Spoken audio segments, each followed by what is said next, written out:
Hey, how's it going? Gareth James here for MTT and I'm joined today by a professional poker player, podcast host, and now published author. It is, of course, Dara O'Kearney. How's it going, Dara? Going very well, thank you, Gareth. Great to be here.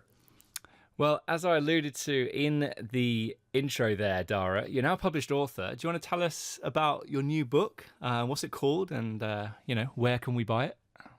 Yeah, it's called Poker Satellite Strategy, and as the boring title makes clear, it's about the strategy of playing satellite tournaments. I wrote it with Barry Carter, who co-authored Mental Game of Poker with Jared Tendler. It's available on Amazon and iTunes currently, and soon it should be available in selected bookstores and at some live events. Wow, great stuff. So I'll make sure to put a link to that down below in the description. So if you are interested in that, then definitely check out the description with the link down below. So today what we're going to look at is a satellite hand.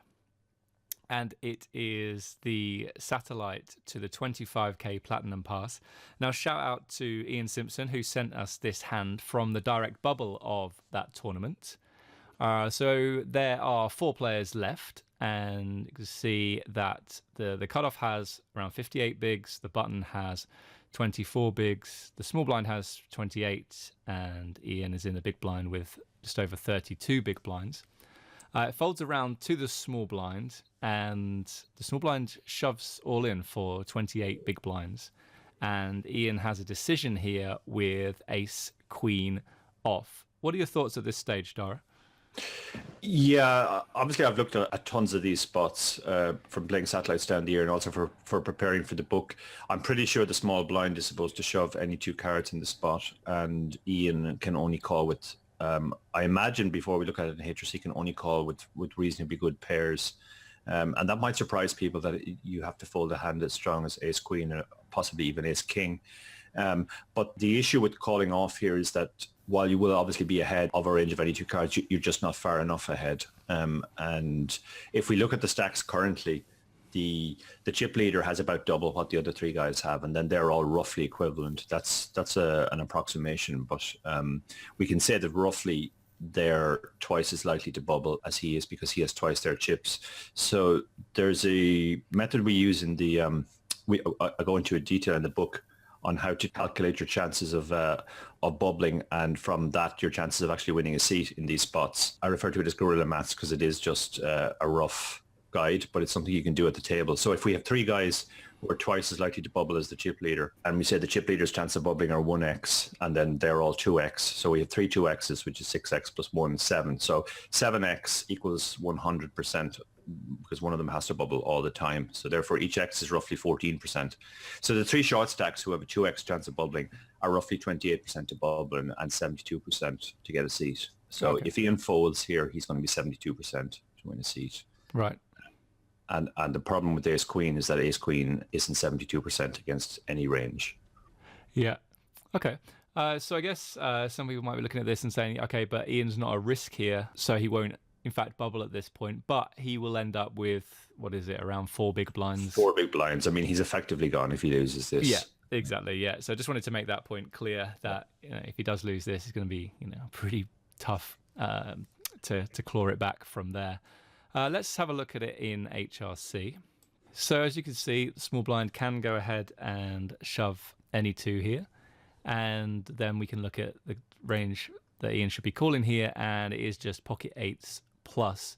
So I'm going to guess, Dara, that doesn't really surprise you at all.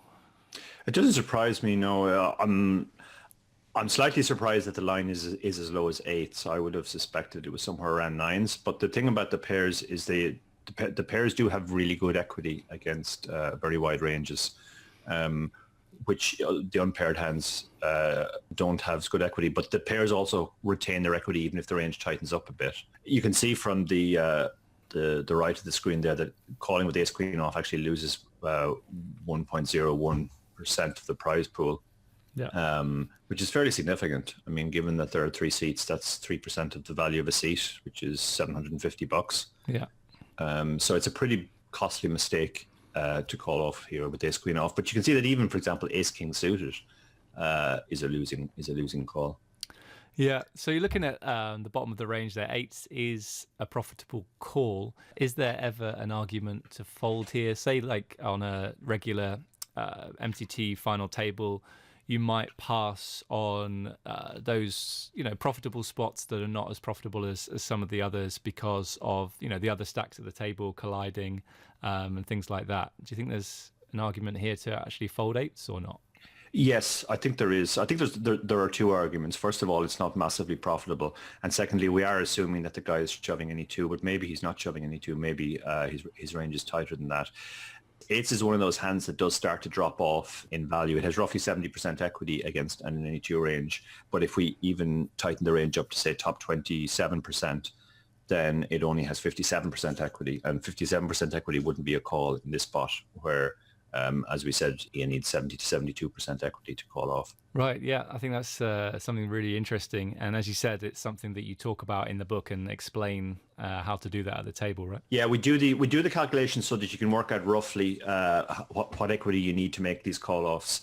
And then once you know that equity, it's also important to know what equity different hands have against different ranges. And at the back of the book, we have a chapter where we look at the equity of all the pairs and some unpaired hands against an NE2 range and against a top 27% range.